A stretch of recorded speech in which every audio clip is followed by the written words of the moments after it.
देखिए, बात करेंगे हीट इंजन की। हीट इंजन का नाम से लग रहा है कि भाई ऐसी डिवाइस जो हीट कहीं से ले और उस हीट को मैकेनिकल वर्क में कन्वर्ट कर दे, वही तो होगा। मतलब भाई अब आप लोग भी एक तरीके से, हमारी बॉडी भी हीट इंजन तो है। घुसड़ के खाते हैं, खाने से गर्मी मिलती है और गर्मी मिलने के बाद हम भाई वर्क करते हैं, यही तो होता है। तो हमारी बॉडी भी एक तरीके से क्या माना जाए, हीट इंजन है। तो हीट इंजन लिखिए, अब थ्योरी से लिखेंगे नहीं, राइटिंग तो गंदी है। Any device, any device which converts heat, which converts heat continuously, which converts heat continuously into mechanical work, into mechanical work। यानी कि वो क्या करती है, हीट को, हीट को कन्वर्ट करती है मैकेनिकल वर्क में। भाई हीट भी तो एनर्जी है ना, मैकेनिकल वर्क में करती है। Mechanical work called heat engine, उसे हम हीट इंजन कहते हैं। अब देखिए होता क्या है कि जहां से वो हीट एब्जॉर्ब करती है उसको सोर्स कहते हैं। मान लिया ये एक सोर्स है, ये एक सोर्स है। अब इसके अंदर स्टीम हो सकती है, ठीक है, ये सोर्स है, ऐसे ये सोर्स है, ये सोर्स है, SOURCE। इसका टेम्परेचर T1 है। तो जो भी वर्किंग सब्सटेंस होगा, मान लिया आपने एक सिलेंडर लिया, वो वर्किंग सब्सटेंस होता है। तो हमने क्या किया, एक सिलेंडर लिया, ऐसे सिलेंडर है, इसमें पिस्टन लगा हुआ है, ठीक है, ये सिलेंडर है, ठीक है। इसमें मान लिया गैस भरी हुई है, जो भी वर्किंग सब्सटेंस है। तो हमने इसको उठा के इस पर रख दिया, इसने क्या किया, सोर्स ने गैस को हीट दे दी। तो ये क्या करता है, किसी सोर्स से जो हाई टेम्परेचर पे होता है वो हीट को एब्जॉर्ब कर लेता है, ठीक है। तो लिखिए, heat engine, heat engines in their operation, in their operation absorbs, absorbs heat, absorbs heat from the source, from the source at higher temperature, at higher temperature. अब जब इसने हीट एब्जॉर्ब किया तो वो क्या करेगा, इस हीट को वर्क में कन्वर्ट करेगा। लेकिन अभी तक कोई ऐसी डिवाइस नहीं आई जो 100% वर्क में कन्वर्ट कर दे, ठीक है। तो क्या करेगा, जो हीट लेगा, हीट बोले तो एनर्जी, उसका एक पार्ट वो मैकेनिकल वर्क में खर्च कर देता है। तो लिखिए, converts part of it into mechanical work, converts part of it into mechanical work, mechanical work, and rejects, and rejects the remaining heat into sink, the remaining heat into sink at low temperature, at low temperature। Sink नाम सुना होगा आपने, sink सुना है नाम कहीं, ले kitchen में सिंक होती है, तो वो कौन सी सिंक है, उसे सिंक क्यों कहा गया, उसमें चाहे जितना ही आप पानी भर दीजिए वो पानी उसमें भरते ही रहिए, कोई दिक्कत वाली बात नहीं। क्यों, वो रिजेक्ट हो जाता है बाहर। तो यानी कि भाई आपने देखा होगा, अगर बाइक कोई चला रहा है तो देखा होगा वो गर्म हो जाती थोड़ी देर बाद। क्यों गर्म हो जाती भाई, बोले यहाँ हीट है। भाई इंजन ने हीट लिया, पेट्रोल लिया, उसमें हीट, अभी हम बताएंगे कैसे काम करेगा। हीट लिया, वर्क किया, तो जैसा कि नियम है कि पूरी की पूरी हीट वर्क में कन्वर्ट नहीं हो सकती, तो उसका कुछ पार्ट वो सिंक में ट्रांसफर कर देता है। तो यहाँ पर सिंक क्या है, एटमॉस्फेयर है, ठीक है। ये मान लिया जाता है कि सिंक का मतलब, ये सिंक है, मान लिया, मैं फिलहाल यहाँ सिंक बनाए दे रहा हूँ, ऐसा सिंक ऐसी होती भी है, ये सिंक है, इसका टेम्परेचर थोड़ा लो है, तो पूरी हीट इसमें ट्रांसफर कर दिया। ये मान लिया गया कि सिंक में इतनी हीट ट्रांसफर हो सकती है कि सिंक का टेम्परेचर राइज नहीं होगा, हीट ट्रांसफर होती रहेगी, ठीक है। यही सोर्स में होता है, यही एटमॉस्फेयर में है। अब आप कहेंगे नहीं यहाँ तो टेम्परेचर राइज हो रहा है। अब दिक्कत अति कर ली हो ना भाई, हीट लेना, वर्क करना और हीट छोड़ने में कुछ बैलेंस भी बना के रखो ना। अब जितना भी प्राकृतिक चीज़ें हैं उसका दोहन करते चले जा रहे हो, ठीक है, और उसको दोबारा रिचार्ज नहीं कर रहे हो। तो रिचार्ज भी करो। अगर पानी नीचे से आपने निकाला है तो आप पानी नीचे भेजो भी तो, ठीक है। तो ये सिंक होता है, ठीक है। लिखिए, in steam engine the working substance is vapour. In steam engine the working substance is vapour. Steam engine में वर्किंग सब्सटेंस क्या होता है? स्टीम होती है ना, vapour. And in all gas engines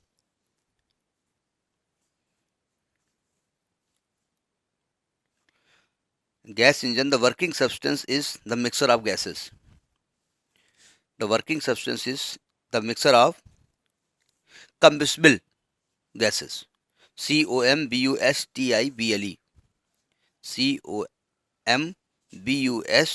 COMBUSTIBLE. Combustible mixture of gases. मतलब जो जल सकें। मिक्सचर ऑफ गैसेस मतलब कैसी गैसेस? जो जल सके।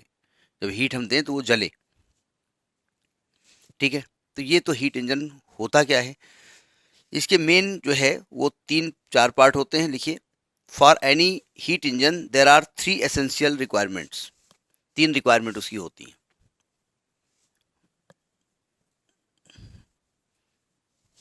देखिए कौन कौन सी रिक्वायरमेंट होती हैं, अभी हम उसको लिखवा चुके हैं। Number 1, source. पहली रिक्वायरमेंट है उसकी सोर्स की। मतलब सोर्स मतलब जहाँ से वो हीट इंजन क्या करेगा, हीट को एब्जॉर्ब करे, और उसका सोर्स का टेम्परेचर हाई होना चाहिए। और ये मान के कहा जाएगा कि सोर्स से चाहे इतना आप हीट ले लीजिए, सोर्स का टेम्परेचर डाउन नहीं होगा, ठीक है। लिखिए सोर्स के बारे में, hot body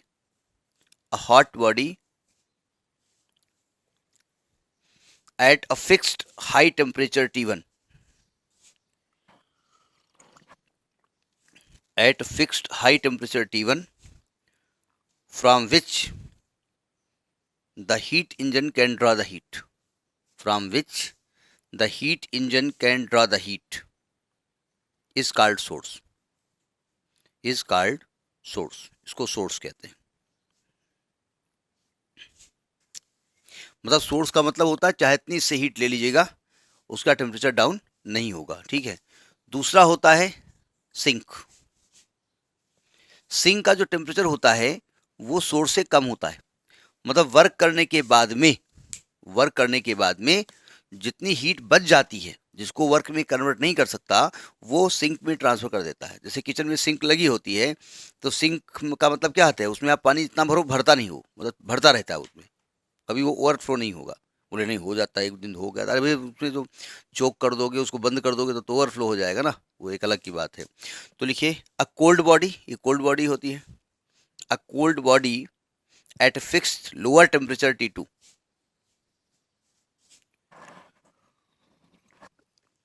at a fixed lower temperature T2, to which any amount of heat can be rejected, any amount of heat can be rejected, is called sink, is called sink। उसे sink कहते हैं। तीसरी चीज इसमें जो होती है वो होती है वर्किंग सब्सटेंस, वर्किंग सब्सटेंसेस या वर्किंग सब्सटेंस। मतलब जो मटेरियल जलाया जाता है हीट एब्जॉर्ब जो है क्रिएट करने के लिए, वो होता है वर्किंग सब्सटेंस। तो लिखिए, the material which on being supplied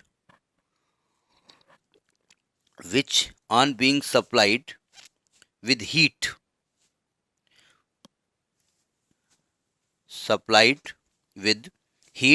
perform mechanical work is called working substance, perform mechanical work is called working substance, working substance होता है। पैराग्राफ चेंज करके लिखिए, इन स्टीम इंजन, वो पीछे लिखवा चुके हैं लेकिन चूंकि अलग अलग पार्ट में लिखना इसलिए जरूरी है। In steam engine, steam engine में क्या होता है, स्टीम इंजन में पहले अलग पानी को खौलाया जाता है, पानी को बहुत ज़्यादा बॉयल किया जाता है, बॉयलर में बॉयल किया जाता है, और बॉयल करने वहाँ से स्टीम बनती है। स्टीम में एक्चुअली होता क्या है, वाटर वेपर होता है ना, और वो स्टीम बड़ी तेज़ी से वर्किंग सब्सटेंस तरफ लाई जाती है, वो वर्क करता है। तो इन heat engine, steam engine, the working substance is water vapour, the working substance is water vapour, and in all gas engine it is the mixture of gases, it is the mixture of gases. अब जैसे motorcycle लोग start रखते हैं तो देखा होगा वो work कैसे करती है। पहली बात तो समझिएगा, मतलब उसको आपको लिखना नहीं है, लिख लिया ना, क्या लिखा, is the mixture of gases. देखो ध्यान से, मोटरसाइकिल में होता क्या है, आपने देखा होगा इतने लीटर की उसका लीटर माप होती है, 99 लीटर ml ऐसा को लिखा होता है ना, इतने लीटर का इंजन है उसमें, ठीक है, इतने सिलेंडर का है, सिलेंडर वर्ड यूज़ किया जाता है।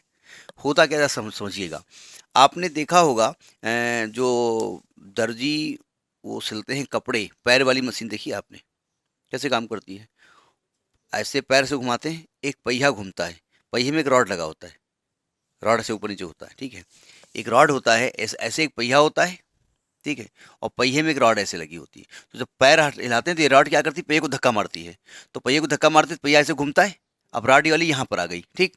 अब चूंकि पहिए में इनर्शिया होती है तो पहिया देर तक घूमता रहेगा ना, तो जब पहिया अब यहाँ तक तो किसने घुमा दिया, इस रॉड ने, लेकिन नीचे पहिया अपने आप आना शुरू हो गया, तो नीचे आया तो रॉड कैसे आ गई, नीचे आ गई, फिर रॉड ऊपर गई, इस प्रकार से पहिया घूमता रहता है, यही तो होता है ना। जरा देखिए आपके मोटरसाइकिल में क्या होता है, बोले हम नहीं चलाते, ना चलाओ तो अलग की बात है। देखो यहाँ पर एक ये सिलेंडर होता है, आपको इस जरूरत है नहीं, वैसे समझा रहा हूँ, सिलेंडर होता है और उसके अंदर एक पिस्टन होता है ऐसे, ये पिस्टन है, यानी ये इस सिलेंडर के अंदर ऐसे खिसक सकता है, ऐसे पिस्टन बाहर भीतर ऐसे कर सकता है। जैसे इंजेक्शन लगाने वाली सिरिंज होती है, तो सिरिंज जिसमें वो भरी जाती है वो सिलेंडर है, और जो ऊपर नीचे बाहर आगे पीछे की जाती है जिससे वो इंजेक्ट की जाती है वो आपका पिस्टन है, ठीक है। अब देखो ये वर्क कैसे करता है, ये कुछ ऐसा सिस्टम होता है, यहां पर एक प्लग लगा होता है, गाड़ी प्लग होता है ना, स्पार्क प्लग, नहीं मालूम, जैसे लाइटर होता है, लाइटर, तो लाइटर में क्या होता है, स्पार्क होता है ना, तो वैसे प्लग में स्पार्क होता है। जब आप किक मारते हो ना तो आप इस स्पार्क प्लग को स्पार्क करते हो, यानी इसको आप डिस्टर्ब करते हो, ये क्या करता है, वहां पर चिंगारी निकलती है। बोले हम किक नहीं मारते, हम तो सेल्फ, सेल्फ को मतलब आप किक ही मार रहे हो, वो बैटरी किक मार रही है, काम वही हो रहा ना। अब देखो ध्यान से, यहां से पेट्रोल अंदर जाता है, अंदर गया पेट्रोल, यहाँ क्या भरा हुआ है, पेट्रोल, हमने कहा कम्बस्टिबल मटेरियल होना चाहिए, ऐसा जो जल सके, ठीक। अब आपने किक मारी और यहाँ पर क्या हुआ, एकदम से यहाँ पर स्पार्किंग शुरू हुई, पेट्रोल में आग लग गई, ब्लास्ट हो गया। तो जो ब्लास्ट होता है, जो मोटरसाइकिल फट फट फट फट करती है, वो एक्चुअली कौन को क्या होता है, वो पेट्रोल ब्लास्ट होता है वहाँ पर, वो ब्लास्ट की आवाज़ होती है, ठीक है। अब देखो जैसे ब्लास्ट होगा, सावधान, जैसे ब्लास्ट होगा तो सिंपल सी बात है, यहाँ पर जो पेट्रोल होगा वो जल करके गैस बन जाएगा, और गैस बनेगा तो एरिया ज़्यादा कवर करेगा। अब ज़्यादा कवर करेगा तो एरिया तो इतनी ही है, तो क्या करेगा, वो चारों तरफ धक्का मारने की कोशिश करेगा। अब धक्का मारने पर वो खिसकेगा जो खिसक सकता है, कौन खिसक सकता है, पिस्टन, ये पिस्टन नीचे खिसकना शुरू कर देता है। पिस्टन में नीचे आप क्या करते हो, एक रॉड लगा देते हो ऐसे, और रॉड का संबंध की एक पहिए से कर देते हो। अब ये जला और पिस्टन नीचे खिसका, नीचे खिसका, उसने रॉड को दबाया, रॉड को दबाया तो पहिया घूमना शुरू कर दिया। ये तो छोटा सा पहिया है। अब छोटे से पहिए, अब वो अलग बात, इस छोटे से पहिए से हम ये क्या करते हैं, एक बड़े पहिए में एक चेन लगा देते हैं, चेन लगा देते हैं, तो ये पहिया घूमता है तो ये चेन क्या करती है, इस बड़े पहिए को भी घुमाती है, ठीक है, वो तो बात की बात है, मैं इसकी बात कर रहा हूँ। अब देखो ये पहिया घूमना शुरू हो गया, पहिया घूमा घूमा घूमा घूमा यहाँ पहुँच गया, ठीक, और ये पिस्टन चूंकि नीचे आ रहा है ना, ये रॉड को दबा रहा है। अब क्या हुआ, जब पहिया यहाँ पहुँच गया तो जब ऊपर की ओर पहिया जाएगा इनर्शिया के कारण, तो रॉड को क्या करेगा, धक्का मारेगा ना। अब ये रॉड को धक्का मार दिया, अब देखो यहाँ पर पेट्रोल जल चुका था, क्या बचा था, धुआं, धुआं बचा था ना, तो ये पेट्रोल जल चुका था, ये ऐसे धक्का मारेगा तो धुएं को धक्का मारेगा तो धुआं यहाँ से निकल जाएगा बाहर, ठीक है, धुआं यहाँ से बाहर निकलेगा, और तब तक ये घूम करके फिर नीचे आएगा, फिर ये नीचे आएगा, फिर पेट्रोल यहाँ से आ चुका, फिर जलेगा, तो ये बार बार ऊपर नीचे होता रहता है, इस पहिए को घुमाता रहता है, ठीक है। और इस पहिए से एक बड़ा पहिया लगा होता है, बड़ा पहिया से इनर्शिया की वजह से ज़्यादा तेज़ी से घूमता है, ज़्यादा देर तक घूमता है। तो इस प्रकार से मोटरसाइकिल या कोई इंजन काम करता है। कौन सा लॉक बंद कर दें? नहीं तो नहीं, नहीं बंद कर दो, वो बंद हो जाएगा। नहीं तो बंद हो जाएगा, इंजन ही नहीं चलेगा। आपने पिक्चरों में देखा होगा, पिक्चरों में हीरो को फंसाने के लिए, रोकने के लिए उनके मोटर कार में पीछे हीरोइन वो लगा देती है केला, या नहीं, या कोई लड़का लगा देता है, ठीक है, बाद पता चलता है वो हमारा ही लड़का है। वो एक बार हुआ था, मालूम ही नहीं कब हुआ था, बाद में ये निशान मेरा है, तुम किसके बेटे हो, तुम्हारी अम्मा कहाँ ही, वो हमारे अम्मा। ऐसा देखा ना पिक्चरों में। तो जब आप गाड़ी देखा होगा तो जो आपका साइलेंसर होता है वहाँ, वहीं से तो सिंक से निकलता है। आप कोई भी यहाँ बाधा उत्पन्न कर देंगे तो वहीं पर वो चीज़ स्टॉप हो जाएगी। अब साइलेंसर में आप लगा दीजिए कोई चीज़, उससे हवा निकलेगी नहीं, तो जब तक सर्किल पूरा नहीं होगा तब तक वहाँ पर इंजन चलेगा नहीं। तो समझ में आ गई बात क्या होती है? अच्छा, ये लिखना नहीं, मैं केवल बता रहा हूँ। तो एक बार पेट्रोल गया, 2 बार जला, 3 बार उसे धक्का मारा, चौथी बार ऊपर जाके बाहर निकल गया। इसीलिए इंजन का नाम दिया था 4 stroke engine. 4 stroke engine, stroke मतलब धक्का मारना होता है, तो 4 स्ट्रोक इसीलिए होता है। एक स्ट्रोक अंदर आया, दूसरे में जला, तीसरे में एक्सपेंड होकर के उसने पिस्टन को दबाया, और चौथे में पिस्टन कंप्रेस होकर के गैस को बाहर किया। तो 4 बार में काम करता है, इसलिए इसको 4 स्ट्रोक इंजन कहा जाता है। ठीक है, फिलहाल हमको इससे मतलब है नहीं। तो ये तो हो गया कि हीट इंजन क्या होता है। ठीक है, अब इफिशियंसी इसकी क्या होती है?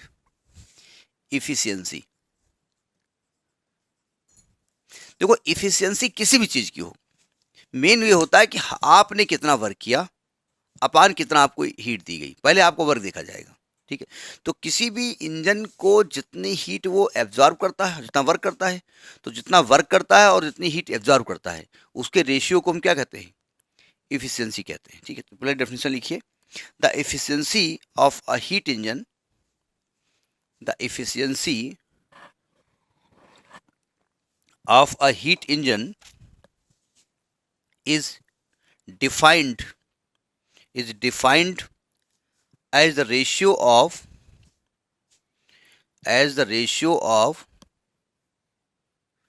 work done, ratio of the work done by the engine,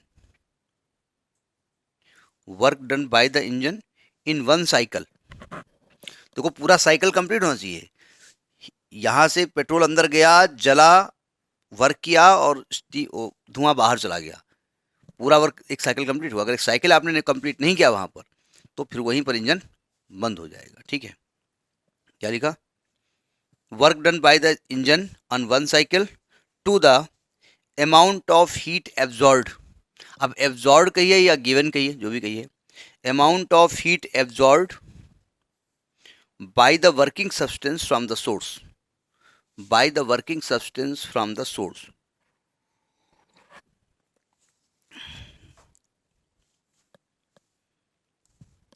अब देखिए, अगर हम मान लें कि जो Q1 है वो है heat absorbed, heat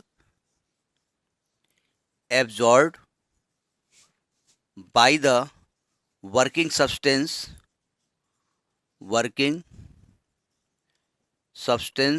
from source, source से उसने Q1 हीट एब्जॉर्ब की, और W उसने वर्क किया, W है work done by the working substance. Bye the engine को है, वर्किंग सब्सटेंस को, बात वही है, वर्किंग सब्सटेंस।